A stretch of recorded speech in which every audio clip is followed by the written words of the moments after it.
93W nanatiling walang pagbabago, pero yung actual satellite imagery nakikitaan ng upward low convection. Patuloy na localized thunderstorms dulot pa rin ng frontal system sa extreme Luzon. Patuloy ngayong araw at inasahan mga violent thunderstorms nararanasan ng mga taga Batanes Group of Islands. Pero nalalabi ng bansa ay magiging partly cloudy pa rin at may mga kalagkat na pagulan sa ilang bahagi ng Visayas at Mindanao at patuloy ang easterlies. At ikalabing-anim na solar X-ray flux o X-class tatalakayin natin.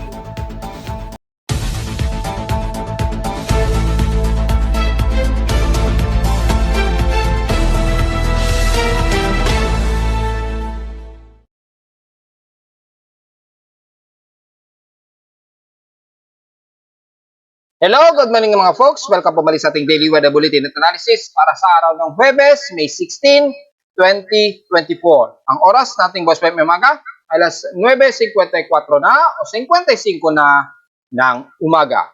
Medyo humid po ang umiiral dito sa amin sa Caloocan, so inaasahan ang medyo mainit na temperatura kasabay ng mabagal na pagtuyo ng ating mga pawis dahil sa ating mataas na relative humidity. At the same time, tumataas na naman ang ating air temperature. Magdudulot po yun ng humid sa paligid natin.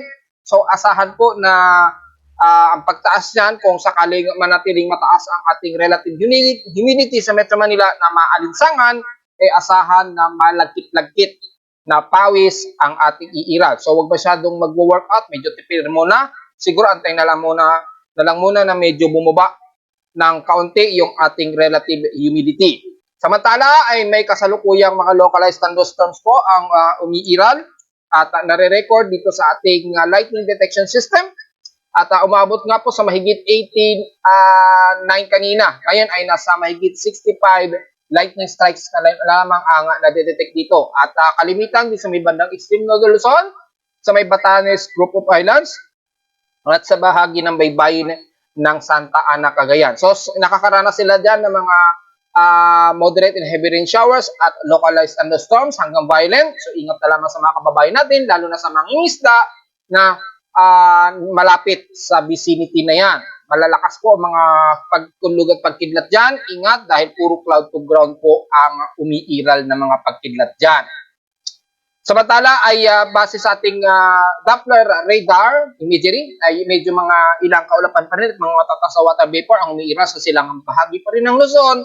Kaya expected ang mga scattered rain showers pa rin at gloomy ang iiral. Samantala ay dito sa atin sa Metro Manila, medyo maaraw pa rin pero medyo overcast and gloomy po ang umiiral. Medyo haze po tayo sa paligid. Kaya despite na malinsangan at maaraw, medyo haze po ang ating himpapuwid. Kung titingnan ninyo ngayong araw at makikita sa ating live CCTV snapshots, medyo haze po tayo.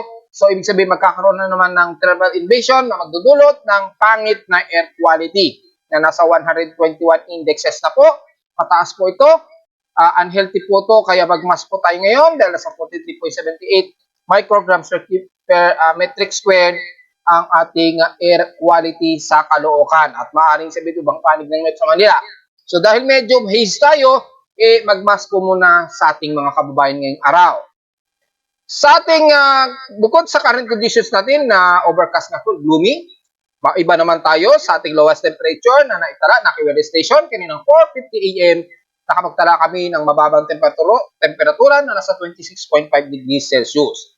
Kahapon, nanatiling mainit pa rin ang naging temperatura namin kahapon sa Caloocan na nasa 36.3 degrees Celsius.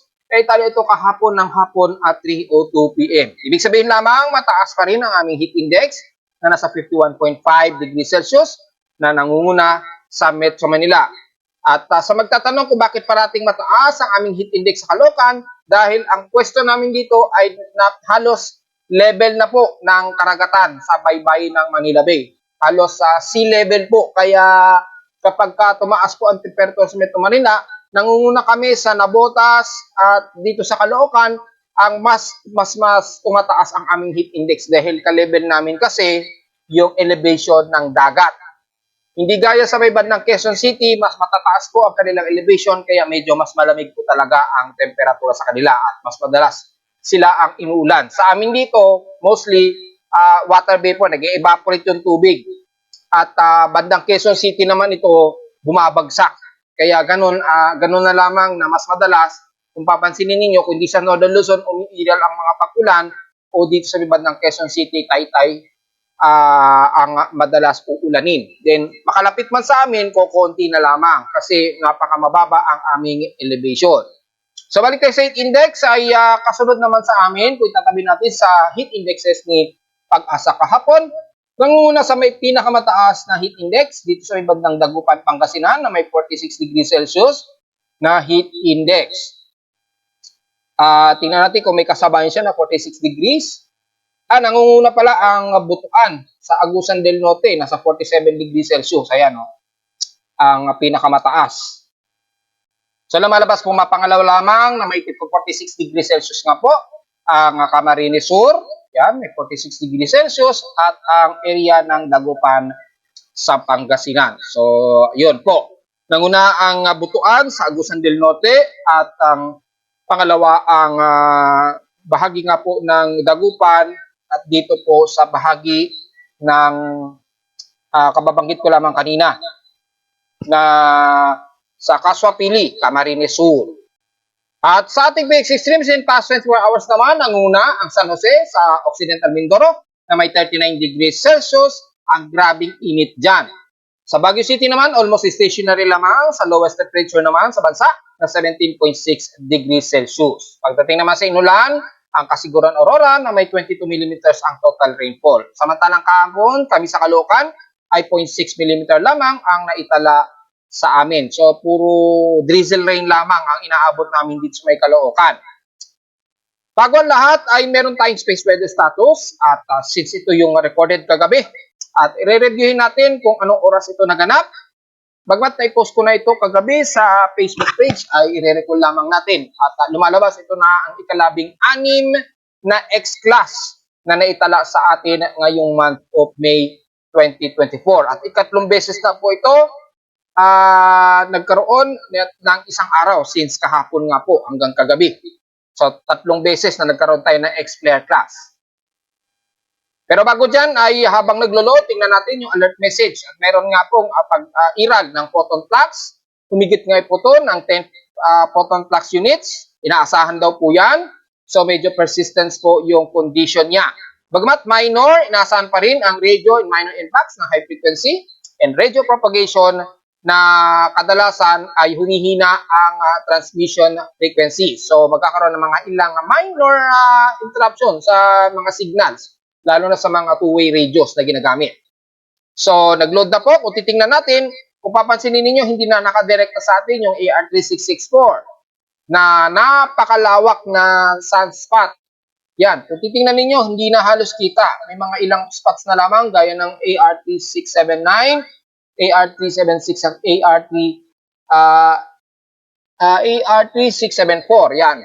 Medyo malilit na lamang siya pero nagagawa pa rin. Law. Mawawala yung ating teka lang po ayusin ko lang yung yan. So, balik tayo. So, kagabi ay nagkaroon tayo ng X-Flare class. Nagsimula ito alas 10:20 kagabi o 10:20 PM. At nag-maximum ito PM at nagtapos ito as X 1.4 ng 10:51 PM. So nag-maximum ito ng 10:38 PM as X 2.9. Ito na yung ikalabing-anim na X-Flare class na naitala sa ating Solar X-ray charts event. So expected pa rin ng mga radio interruptions at distortion sa ating magnetosphere ha. At sa ngayon ay medyo minor na lamang ang nakikita natin dito. Ayan. So far at least nasa mga around 15 MHz yung degraded sa ating high frequency signal. So inasahang mahina ang between 20 to 80 meters na medyo poor ang high frequency propagation. So, yun po yung ating huling report o update report para dito sa X-Flare class na ito. So, diretso agad sa ating outside humidity. Yung relative humidity natin medyo mataas po, moderate at 72% at tumaas ito ng 1% since last hour. At kapag mataas po masyado ang ating outside humidity at tumataas ang ating outside air temperature, kapag tumaas yan kasabay ng humidity, humid po ang mararanasan natin o alinsangan, yung tipong ang lagkit-lagkit ng ating pawis pag natutuyo sa ating balat. Kasi nga po, mahirap mag-evaporate ng pawis natin o yung water molecules kapag mataas po yung ating relative humidity dahil masyado pang highly concentration yung moisture sa ating paligid at hirap pong mag-evaporate yan. So hopefully medyo bumaba yan yung ating relative humidity kasabay ng pagtaas ng ating air temperature para naman na at least matuyuan agad tayo ng pawis at medyo comfortable, kakayanin pa ng katawan natin na mag-dehydrate. Sa ating atmospheric pressure ay nasa 1,011 hectopascals and steady to since last hour. So medyo mataas-taas pa rin dahil yung presence nga po ng mga regions of high pressure area sa Hilaga at sa Hilagang Silangan ng bansa. Sa tidal low tide status ay kasalukuyang low tide po tayo ngayon.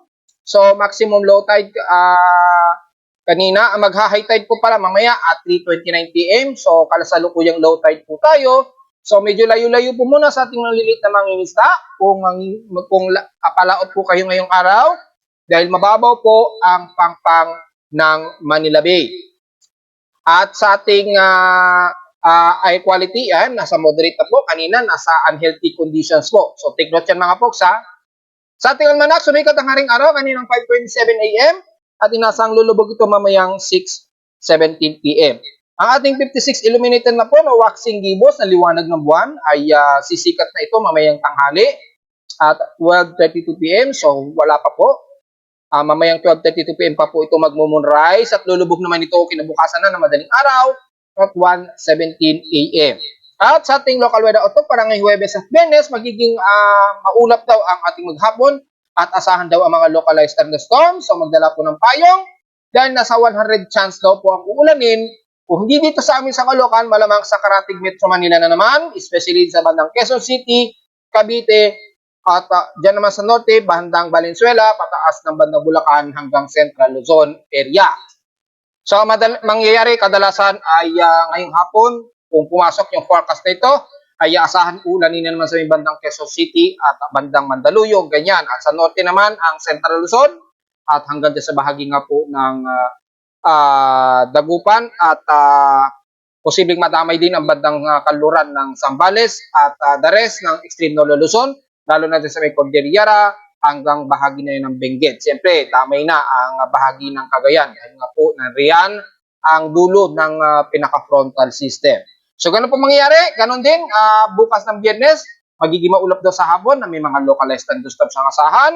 80 to 81% naman ang tsansa ng uulanin. Ayon sa lowest temperature expected natin, 35 degrees Celsius pareho ngayong araw hanggang bukas.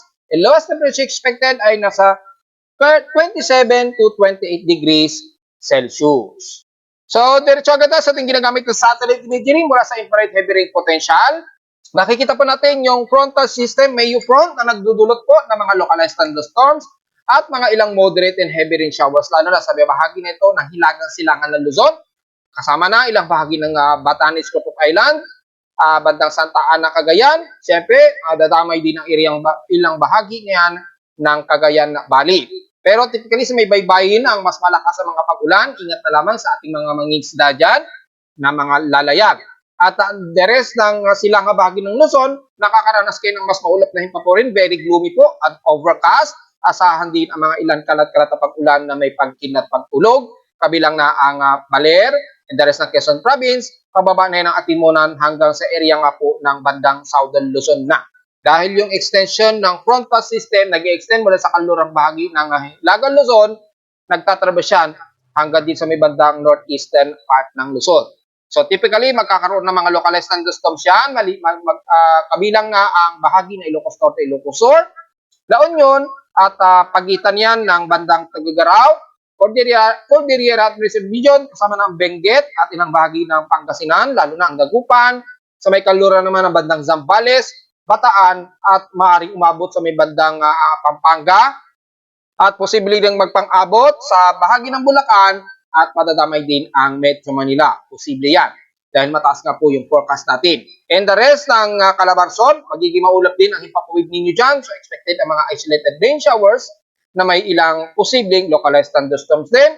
Dahil may mga cluster ng biglaang malakasan na pag-ulan ang bubuhos daw, lalo na sa parting Batangas, Laguna area. At damay na rin ang bahagi ng Quezon Province hanggang Atimonan nga po at Camarines Norte. So ilang bahagi ng Bicol Region magiging part nito mostly cloudy, kasabay ng humid dahil pati pa rin sa patuloy na pag-iral ng ating easterly sa silangang bahagi ng bansa na nagbabanggaan sa may frontal system dito sa Hilaga. Kaya asahan ang magkakaroon ng mga humid na temperatura, yung mainit at mataas na ating relative humidity. At kabilang na ang bahagi ng Mindoro, magiging partly cloudy rin ang iiral to mostly cloudy. So asahan ng scattered rain showers din. Typically mga ilang light to moderate showers at ilang bahagi sa may Palawan area. Pero mataas din ang humid ninyo dyan. So wag masyadong mag-workout dahil pag pinawisan tayo, matagal po tayong matutuyan kapag ganyan. Pero kapag umulan, magandang pagkakataon pag pumasok ang forecast. Yung area na ito, sa bibilugan ko na ito, mataas po ang tsansa ng pag-ulan. Naglalaro po sa 60 to 100% chance ang tsansa ng uulanin daw. Dahil ayon sa forecast namin sa Caloocan, maabot po ng 100% chance of rain. So halos buong bahagi ng Southern Luzon, mula Metro Manila pababa ay magiging maulap po. At medyo overcast and gloomy nga po ang iiral kasabay ng medyo humid na temperatura. At kung titingnan natin ang malapitan, kasalukuyan pa inulan ang bahagi na ito ng baybay ng Santa Ana at Babuyan Islands. At sa bahagi naman ng Southern Luzon o bandang Calabarzon, maulap din ang umiiral dito. Lalo na mula sa bebad ng Laguna, San Pablo, Lipa, sa Batangas, papasok nga po yung Atimonan and the rest ng bandang Camarines Norte. Mula Santa Elena hanggang Sipoco, Tapuyan, hanggang dyan sa may bandang Pasakaw. At ilang bahagi ng Bicol Region, magiging maulap din ang Naga, Pili, Tabaco City hanggang Ginabatan. Pero asahan na maaraw-araw din ang Catanduanes Island, ilang bahagi ng Legazpi hanggang Sorsogon area. And the rest ng Southern Luzon, mula sa bahagi ng Romblon, Tabias Island, Masbate at Burias Island, katamtaman ang lagay ng panahon, medyo partly cloudy lang din ang iral, to mostly cloudy, dahil ang bahagi ng kanluran ng Visayas ay magiging partly to mostly cloudy din at mga isolated and scattered rain showers medyo iiral sa kanluran nito ng bandang Panay Island sa San Jose de Benvista, San Joaquin at damay na rin ang Iloilo at Guimaras Island. Sa may bandang Negros region naman, mula Bacolod hanggang Bayawan City na po at Dumaguete, magiging partly cloudy din po, kasabay ng mga isolated and scattered rain showers po na hindi naman masyado nagtatagal, magiging pabugso-bugso lamang ito mga folks. Okay na yan? Para medyo bumaba ang temperatura dahil mataas po ang humid na temperatura dyan. Kabilang na ang Central Visayas sa may Cebu, Bohol, hanggang Siquijor, hanggang dito sa may silangan ng Visayas, sa buong Samar Region at Leyte, mas ma-humid po ang magiging temperatura ninyo dyan. So wag masyadong mag-overworkout para medyo mag-slow down ang pag-dehydrate. Inom na lamang din ng maraming tubig. And the rest naman ng Mindanao, sa kanluran pa rin ng Zamboanga Peninsula, magiging partly cloudy rin to mostly cloudy ang medyo iiral dahil nga po sa may mga cluster po ng mga kaulapan dyan, lalo na sa bahagi nga po ng Zamboanga del Sur. Asahan din ang mga ilang moderate and some heavy rain showers. Iiral sa bahagi nga po dito ng Mabuhay, Ulutanga, Margo sa Tubig, Itogo hanggang Imelda at buong bahagi ng Bayog sa Zamboanga del Sur. Magdala po ng pananggalang sa ulan at ingat sa biglaang flash floods kung sakaling biglang bumuhos ang malakas na ulan. Sa isla naman, ang Basilan at Tulusulong, partly cloudy lang din iiral at may mga forecast po tayo dyan na 60% daw niya chance na uulanin. So magdala po ng pananggalang sa ulan. Pero bahagi ng Barm, mula dyan sa bahagi ng Kapatagan, papasok na yun ng Iligan, sa bahagi ng Northern Mindanao, Marawi City, pababa na yan ng Malabang ay medyo katamtaman ang lagay ng panahon. May mga isolated rain showers din daw ang iiral, pero mangunguna po ang maalinsangan na temperatura at maaraw, so huwag po masyadong magbibilad. At sa bahagi naman ng Sorcia din, mula sa bandang Cotabato City, pababa na yan ng Pikit, Lambayong hanggang Takurong, maging partly cloudy to mostly cloudy lang din iiral, asahan din ang mga ilang light to moderate showers. Medyo maliitan ang tsansa ng mga heavy rain showers, pero asahan din ng mga moderate rain showers na maaring pansamantala lang at medyo kakalma rin may konti. So, wag po masyadong magbibilad masyado kung malakas po ang buhos ng ulan. Pero kung katama lamang ay okay lamang po yan para makontrol ang grabing init.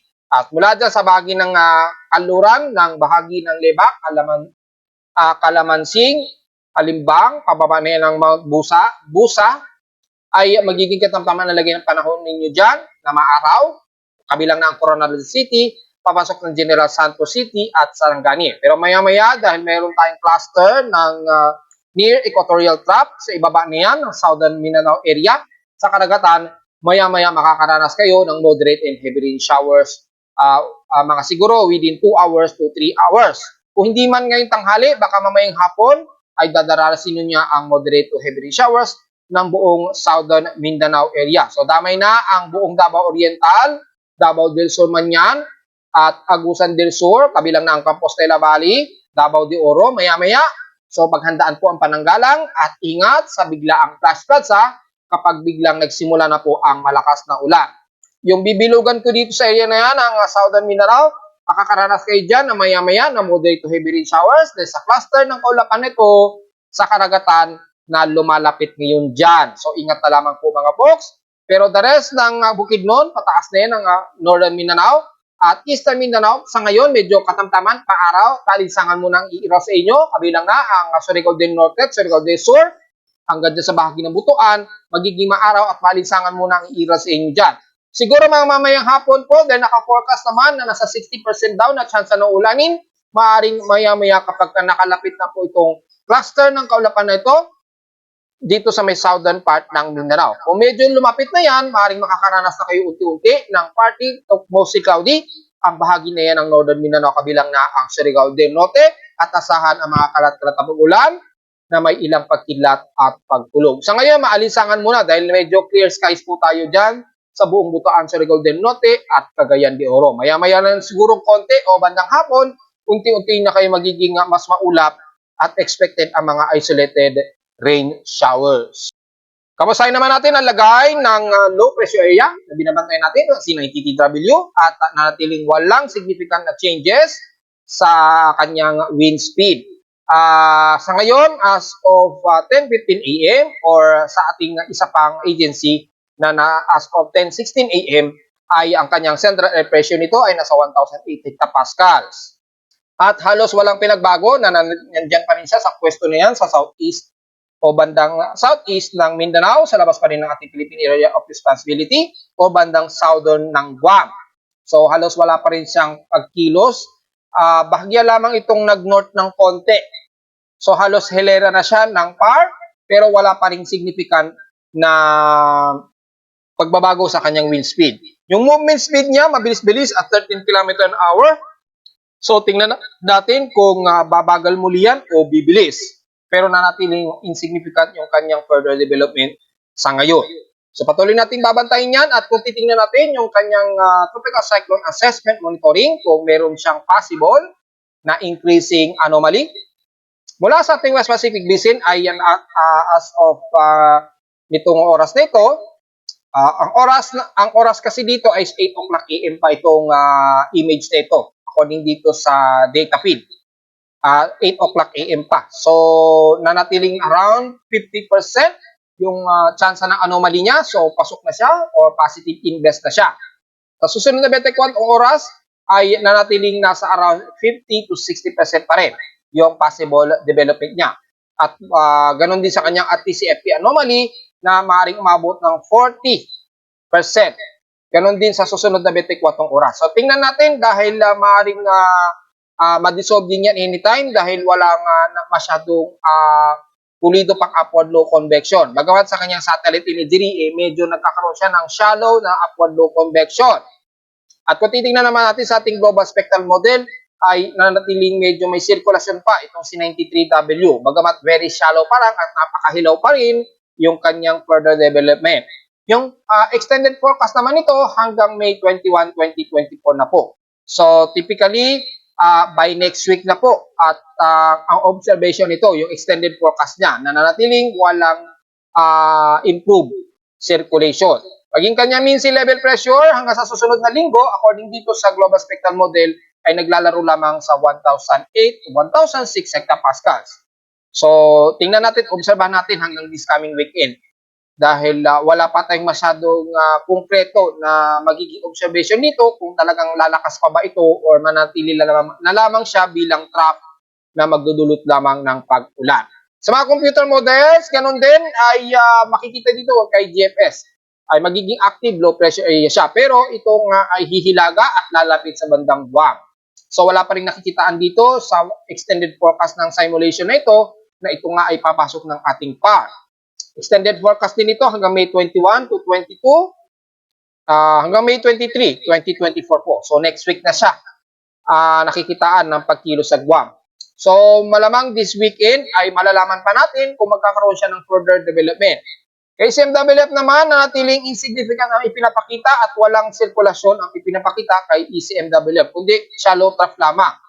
Kay NAVGEM naman, mas aggressive din itong si NAVGEM na nakikitaan ng magiging active low pressure area din siya at makikitang lalapit din ito sa bandang Guam.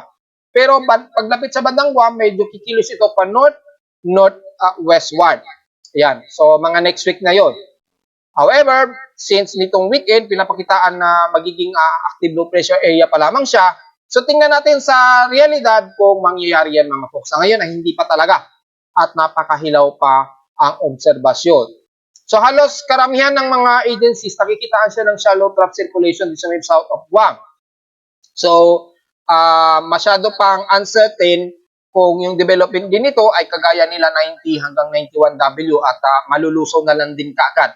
Dahil nga po sa presensya ng high pressure area nito sa may silangan ng Japan, at mataas po yung reach of high pressure area sa kanya na pumipigil sa development nitong C93W. So titingnan natin kung kakayanin niya at malusutan na yan at hanggang ngayon ay uncertain pa rin na magiging isang active low pressure area yan o maging isang ganap na bagyo next week. So tingnan na lamang natin mga folks. Dahil kung titingnan natin sa ating Global Traffic Hazard Outlook ng NOAA, makikita hanggang sa huling month ng May ay nasa more than 20% daw na nakikitaan ng development ng possible tropical cyclone development dito sa loob at labas ng ating Philippine Area of Responsibility. Well, gaya nga natin na paulit-ulit at since nung nakarang buwan pa, kasahan ang pamumuo dito ng mga active low pressure systems dahil nga po dito naka-embed ang intertropical convergence line na umaangat na nga po unti-unti sa may bandang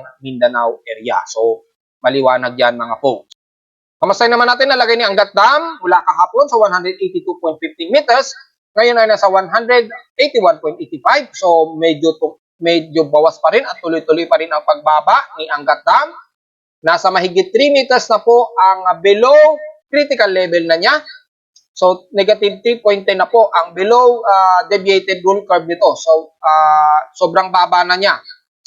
Kay Magat Dam naman ay nanatiling negative 0.28 meters ang kakulangan niya sa critical level. So, patuloy pa rin ang pagdaos-dos nitong si Angat Dam.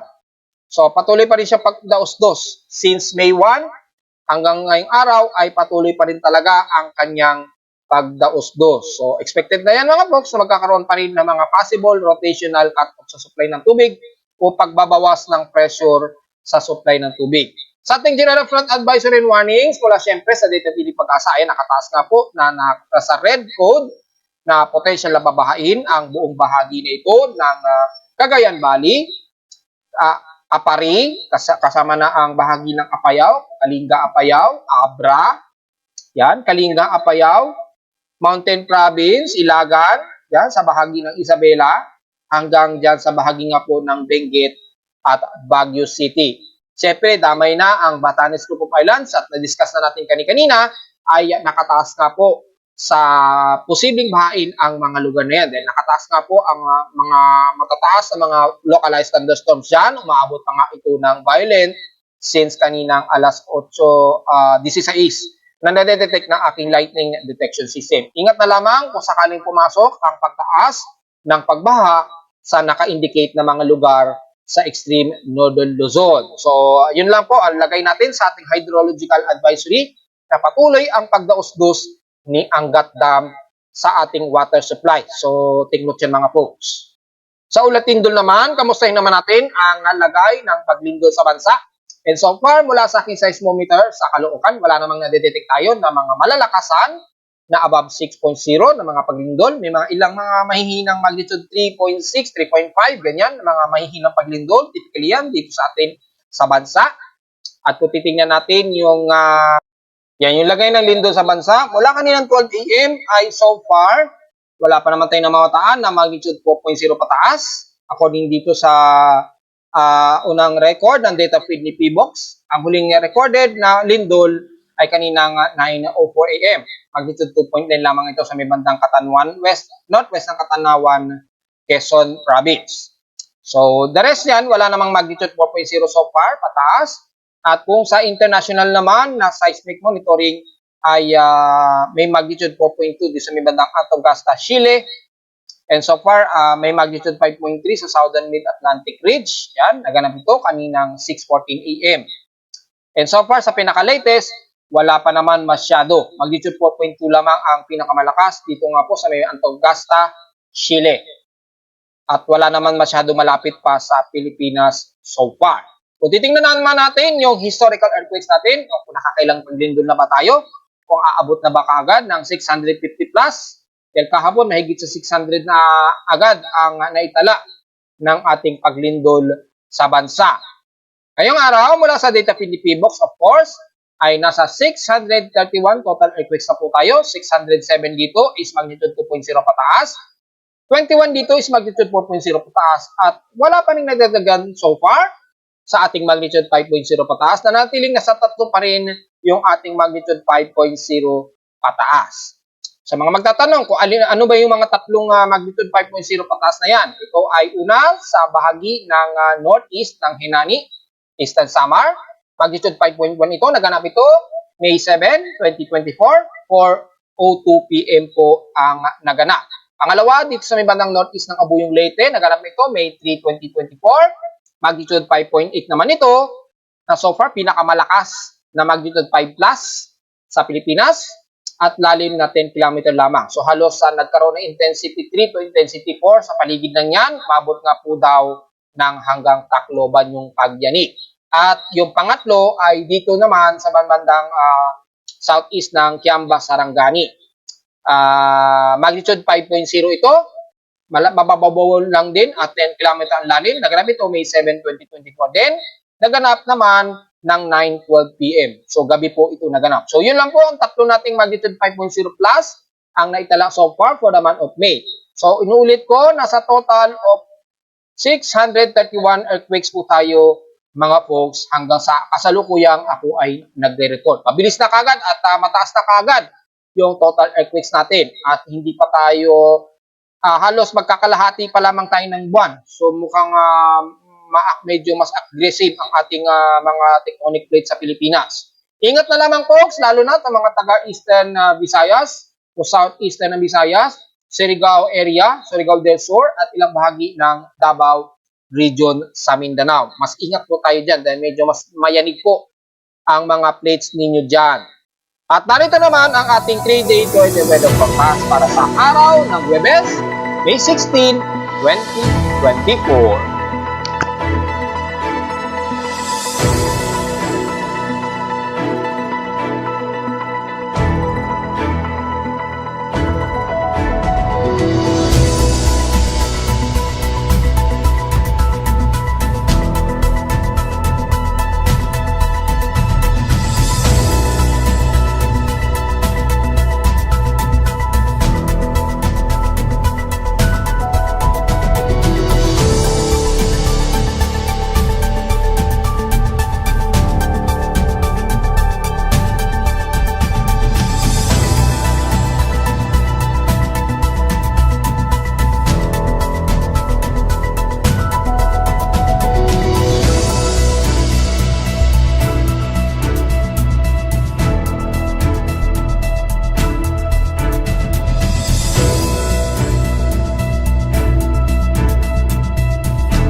At hanggang dito na lang po ating daily weather bulletin at analysis para sa araw ng Huwebes, May 16, 2024. Huwag pong kalilimutan na mag-like, share, and subscribe po sa ating YouTube channel. Visit lamang anytime sa ating website na www.pboweather.com para sa may pang detalye na gusto nyo malaman na hindi natin nabanggit ngayong umaga sa ating report. Kita naman dyan, dynamically. At visit lamang sa aking website, lalo na sa gusto malaman ang real-time events mula sa aking weather station sa Caloocan. At sa mga iba't ibang mga weather apps, agencies na nakashare po ang aking data dyan, lalo na sa Windy, PWS at Awekas. Makikita ninyo dyan. At sa ating mga data feeds mula sa iba't ibang weather agencies. Maraming salamat po mga folks at magandang araw po sa ating lahat.